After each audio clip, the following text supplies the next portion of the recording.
அடுத்தது திமுக பேரில் எஃப்ஐஆர் போடக்கூடாது. இந்த மாதிரி ஒன்னொன்றுக்கும் போட்டால் நடத்த முடியாது. 27 25 பேர் கிட்டத்தட்ட வந்திருக்காங்க. 32 சட்டப்படி வேணும். ஆனால் அதிமுகவுடைய கொறடா யாரு, இது சட்டமன்ற தலைவர் யாருன்னு இன்னும் டிசைட் பண்ணல. சபாநாயகருக்கு முழு பவர் இருக்கு. சபாநாயகர் 90 நாள் வரைக்கும் இழுக்கலாம். சபாநாயகர் 90 நாள் கழிச்சு முடிவு எடுத்தால் அது ஹைகோர்ட்டு சுப்ரீம் கோர்ட்டு போனால் 2 வருஷம் 3 வருஷம் ஆகும்.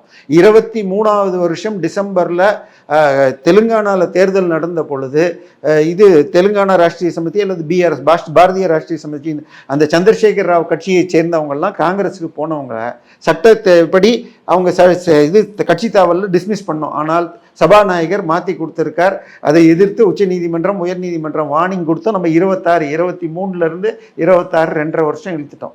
ஸோ 15 பேர் தாவேக்காலேருந்து 100 கோடிக்கு இழுத்தால் திமுக முடியுமா என்ற முயற்சி கடைசி வரை செய்தார்கள். இப்பொழுதும் தொடர்கிறாரான்னு தெரியாது. ஏன்னா அவங்களுக்கு திமுக மீது எஃப்ஐஆர்கள் வந்தால் இடி உள்ளே வந்துடும். தடுக்கணும். நம்ம ஆட்சி அல்லது நம்மளுடைய பங்காளிகள் ஆட்சி வரணுங்கிற நோக்கம் இன்னும் போய்கொண்டு தான் இருக்கு.